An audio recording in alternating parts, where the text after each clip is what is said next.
नमस्कार मित्रांनो, टेक्निकल ज्ञान आणि नवीन अपडेट या चॅनलवरती तुमचे स्वागत आहे. मित्रांनो, आज आपण आपल्या व्हिडिओमध्ये बघणार आहोत की सोने चांदी खरेदी करण्यासाठी खुशखबर. आज पुन्हा सोने झाले स्वस्त. जाणून घ्या एक तोळा सोन्याचे दर काय असतील. चला तर बघूया. चला तर मित्रांनो, आजचे दर बघूया काय असतील. आज 10 ग्रॅम 24 कॅरेट सोन्याची किंमत आज रुपये 62,710 असून मागील ट्रेडमध्ये या मौल्यवान धातूची किंमत 62,780 रुपये प्रति 10 ग्रॅमवर बंद झाली होती. बुलियन मार्केट या वेबसाईटनुसार चांदी 72,460 रुपये प्रति किलोने विकली जात आहे. मागील ट्रेडमध्ये चांदीची किंमत 72,650 रुपये प्रति किलो होती. उत्पादन शुल्क, राज्य कर आणि मेकिंग शुल्कामुळे सोन्याच्या दागिन्याच्या किमती भारतभर बदलतात. कारण मित्रांनो, गेल्या आठवड्यात सोन्या चांदीचे ग्राहकांना मोठा दिलासा मिळाला होता, पण वर्षाच्या पहिल्याच आठवड्यात दोघांच्या किमतीत चढ उतार दिसून आला असून किमतीत लक्षणीय वाढ झालेली होती. पण त्यानंतर सोन्या चांदीत आज किंचित घट नोंदवण्यात आली आहे. मात्र अजूनही सोन्याची किंमत प्रति 10 ग्रॅम 62,000 तर चांदीचा दर 76,000 रुपयाच्या वरच आहे.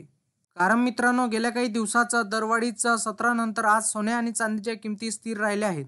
नवीन वर्षाच्या पहिल्याच आठवड्यात सोने चांदीच्या भावात मोठा चढ उतार दिसून आला.